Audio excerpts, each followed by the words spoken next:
Hello, and welcome to another Saugatuck Scribes interview. I'm Jennifer Keller, the Programming Coordinator at the Westport Library. Today, I'm excited to introduce you to Westport grad author Gabi Conti and author and writing teacher Libby Waterford in this Saugatuck Scribes episode. This series celebrates authors who live or grew up in Westport. Today, Gabi Conti is the author of 20 Guys You Date in Your 20s.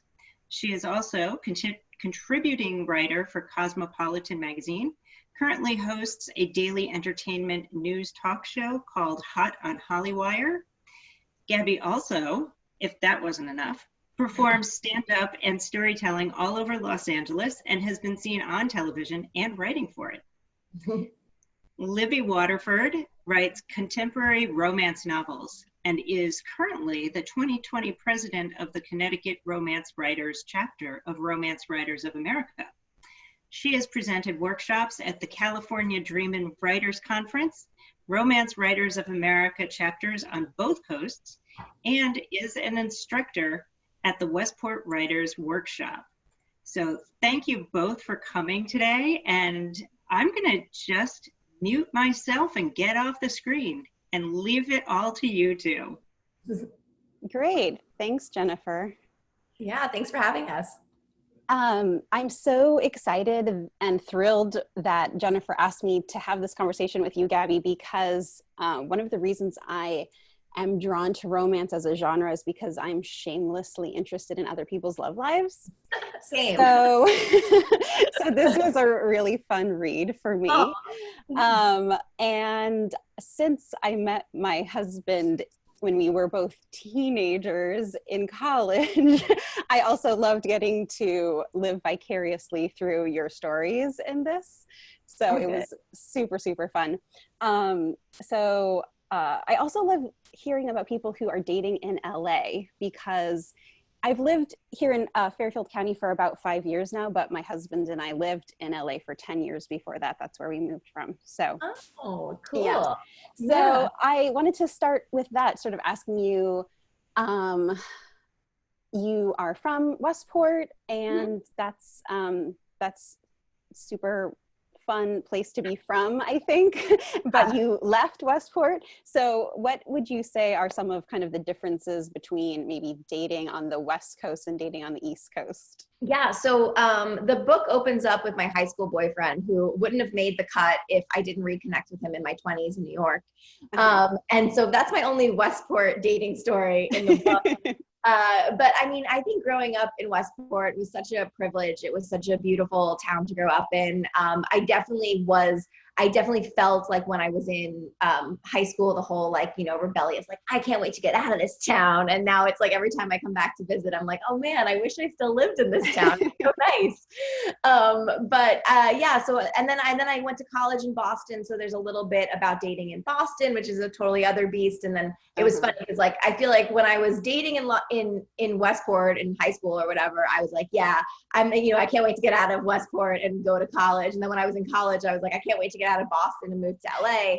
And I've been in LA since I graduated Emerson with a brief little stint in New York mixed up in there. But I will say that I hear this a lot also just like from my writing and from being like a dating expert, is that people always say that dating in cities is really terrible. And everyone always thinks like, I'm always curious of what is the worst city to date in.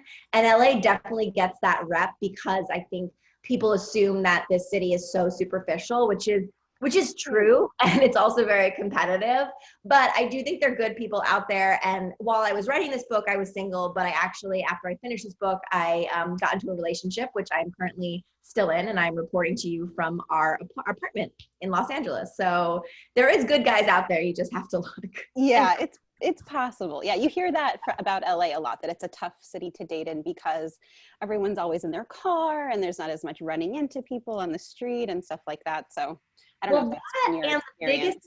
Yeah, that is true about LA, but I think the biggest obstacle of dating in Los Angeles is that people aren't who they say they are, or like people aren't what they seem.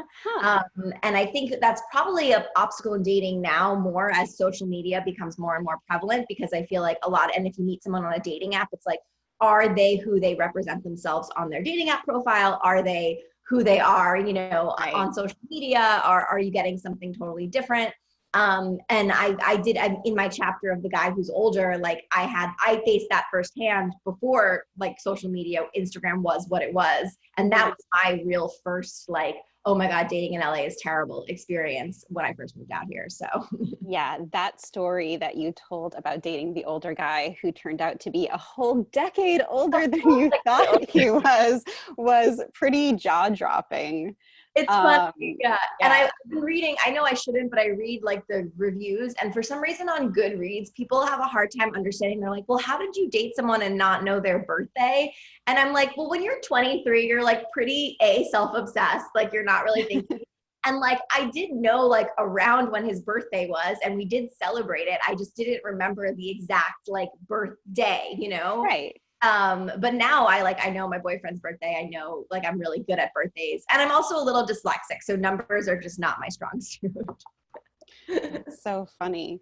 I love the universality of the types that you brought up in the book. So I talk a lot about tropes in my writing class because romance relies a lot on tropes, and that's why readers love it, because they know what they're going to expect. So the 20 guys that you outline really kind of, I think, are representative of certain kind of dating tropes that you might find. Was that something you were trying to tap into, like kind of a universal experience? Yes, and I do realize that and if I was to write this book over, I would definitely probably call it 20 people you date in your 20s, because I do think that these are universal tropes, and I do think that they work for different genders and sexualities. I obviously wrote it from my perspective as a straight woman. Sure. But that was why I was so happy to have a section of the book called Ask Someone Else, because to kind of almost prove how universal these are. So at the end of each chapter, I interviewed successful couples who fell under that, of all different sexualities and genders, as well as experts who were coming from all different perspectives. And then also the guys that I had dated got to weigh in, because like, I think sometimes when you think of the title of this book, you're like, oh, it's man shaming. Like, these are the 20 guys to avoid. And it's like, and I say in the introduction, I'm like, no, that's not what this is. It's like, these are tropes or obstacles in relationships. Every single relationship, even the most perfect Instagram worthy relationship, has some obstacle that they have to get over. Mm-hmm. I had one with my current boyfriend right now. Like, we all have it. So this is kind of meant to be more of like, here's how you can get over these universal obstacles. Here's how you can make it work. And like, these are the tools, and you could decide whether you are cool with dating a guy who's cooler than you, or a guy who's older or younger. Like, that's your decision. I'm not telling you not to date them, but here's a story about my failure dating them. Well, and I also liked how you didn't really rely on stereotypes with the individual types. Like, yeah, there's the guy who's older than you, and that's sort of a type, but your experience was very specific to that person, and so you didn't rely on stereotypes when you were describing them, which I really appreciated. But you actually paint a pretty nuanced picture of each type of guy, which brings me to one of my questions I've been dying to ask you, which was, how did you think of or have the like bravery to go and reach out to these people after the fact and share your writing with them and get their feedback? I just thought that was so brilliant and also terrifying. It was terrifying. And it's so funny because I'm dealing with this currently right now, because as a contributing writer for Cosmopolitan, it's like they're making me, I have to relive this also. Like, I already did it for the book, but the story about the guy who's older was the cover story for the May issue of Cosmo. And I had to contact that guy again and be like, hey, now Cosmos Legal needs to make sure this is okay, even though your name and details changed. And I have a new piece coming out in the October print issue, and I just literally, before hopping on this, just had to text my most recent ex to be like, hey, I need to talk to you about something. So like, so that's like how I'm currently dealing with it. But how I came up with the idea initially for this book was that, you know, I've always been a journalist. I wrote for the Staples, I wrote for the Staples newspaper when I was in high school, Inklings forever. And that was like kind of what I fell in love with. I went to school for journalism. So I just think that the journalism background, I think that when you're telling a story, it's important to get multiple perspectives. Especially when you're writing something as a narrative. And also that my whole goal of this book was to make something that would help people. And I always found it fascinating, just like hearing a male perspective, or in this case, like, you know, the other person's perspective, because otherwise, if you don't have it, I'm just like telling you this, like my sob story. And it's just interesting to hear what they think and if they have feedback or advice. And some guys were like so kind about it and gave really thoughtful advice that I think could help people out there dating, while other guys were like, please stop talking to me. So I quoted them both ways.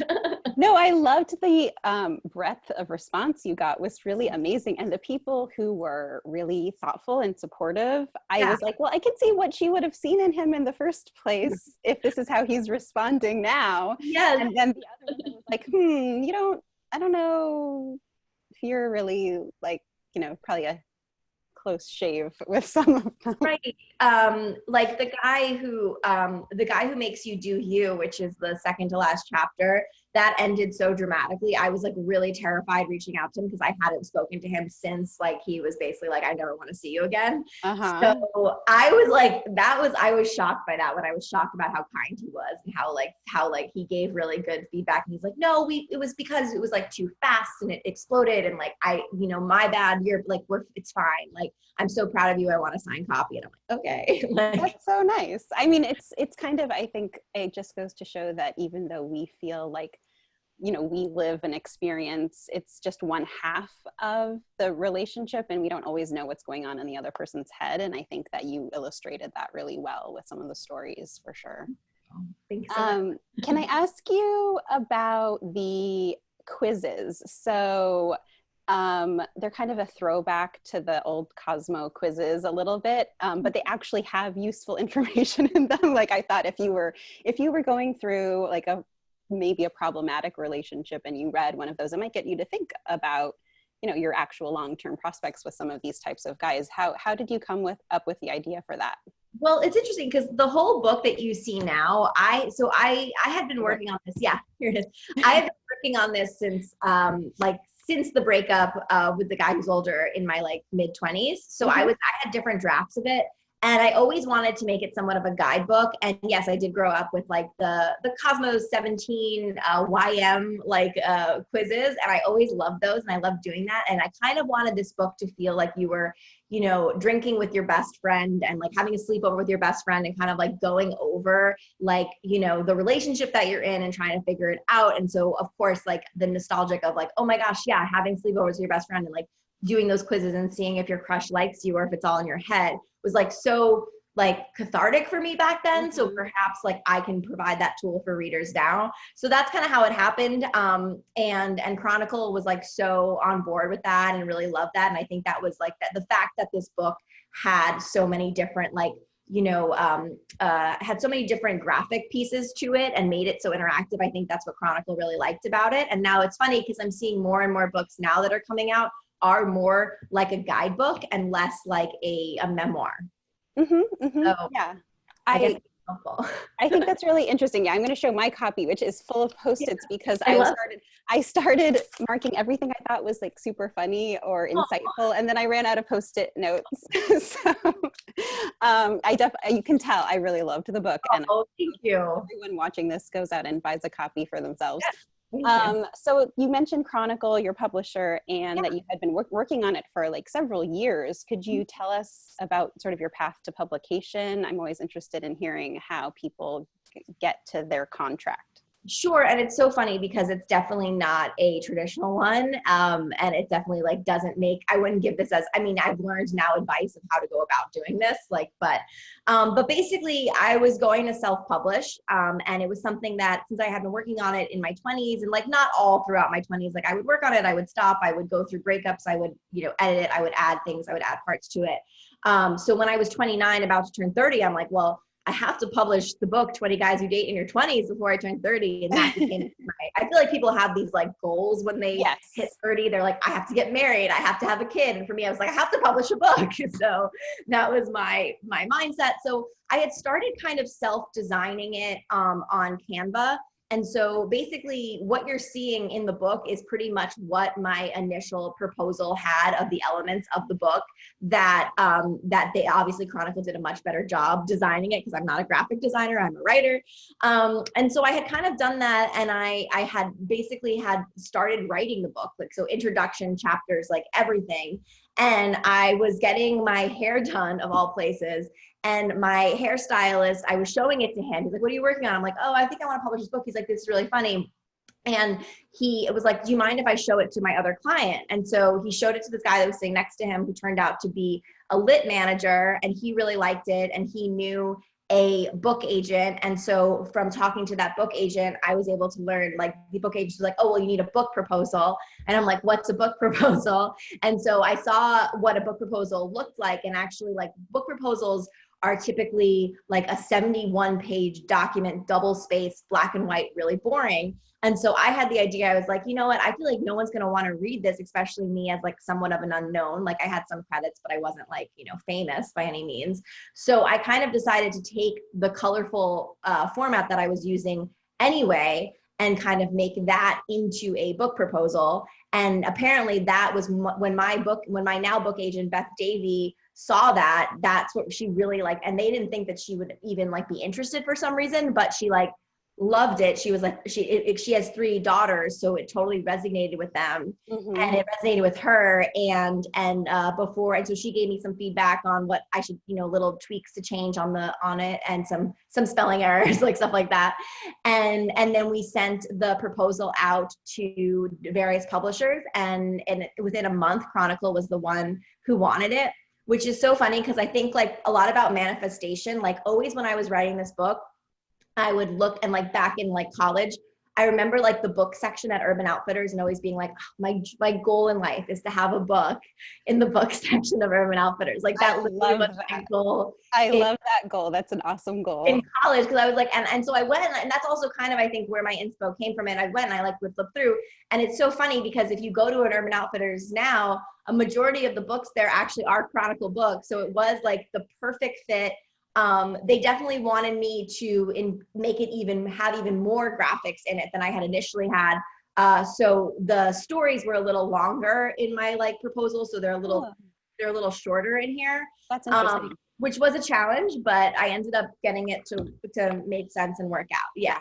So that's why there's like all these fun graphics. And so, and then I worked very closely with Chronicle in designing the graphics. Like, I had the cover you see today is not what it looked like when they first sent me the cover, because I had a lot of notes on what I wanted it to look like. I wanted it to feel timeless. I wanted each illo on there to represent a different type of guy in the book.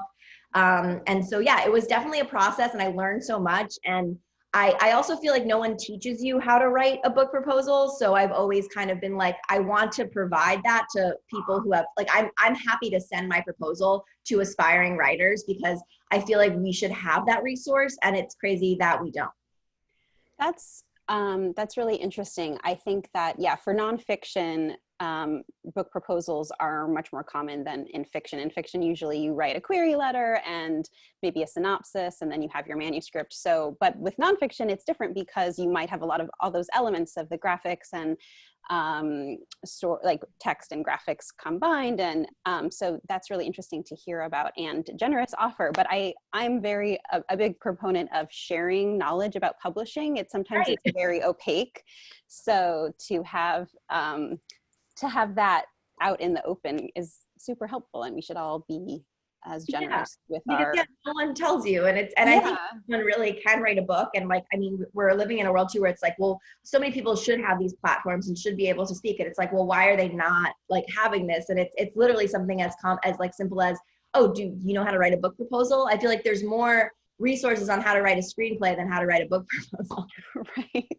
And I do recommend Save the Cat. That's a great screenplay writing tool. Oh, I love Save the Cat. Yeah, Save the Cat I use actually in my writing class too, because even though it's for screenplays, just the plot structure elements of it are really great. And there's actually a Save the Cat for novels now that they've adapted too. So that's another good resource.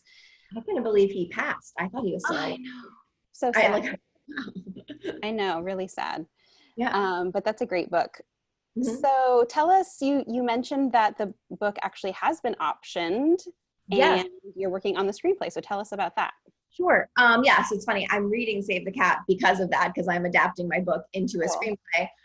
which is challenging actually as a nonfiction book, because there isn't really, I mean, yes, there's stories, but it's like, how do I make this much broader? How do I make this relating to a whole audience? And so I'm working with Denovi Pictures, who have done Crazy Stupid Love and a bunch of other movies that I grew up watching and love so much. And so we're currently in the development process. So it's not, I don't think it's officially, I don't know if you would use the word option. It's just more that we're developing the book with them into a pitch, and then hopefully there will be someone who's interested in turning it into a movie. So that's where we are right now with it. Oh, that's so cool. Yeah. Well, as I was reading it, I could you're a very vivid writer, so I could definitely picture scenes that would be that could be in a movie. Right. And it kind of made me think of He's Just Not That Into You. Is that that was like a dating book that turned into a fiction movie. Yeah, and that is actually, that's why Denovi liked it, because they saw that as well, and that is the format that I'm following for it. But obviously, it's unique. I'm not copying. He's Not That Into You. No. It's just. But that book, I think that book and that movie, I feel like needs a facelift after how, like, I mean, just it's dated now.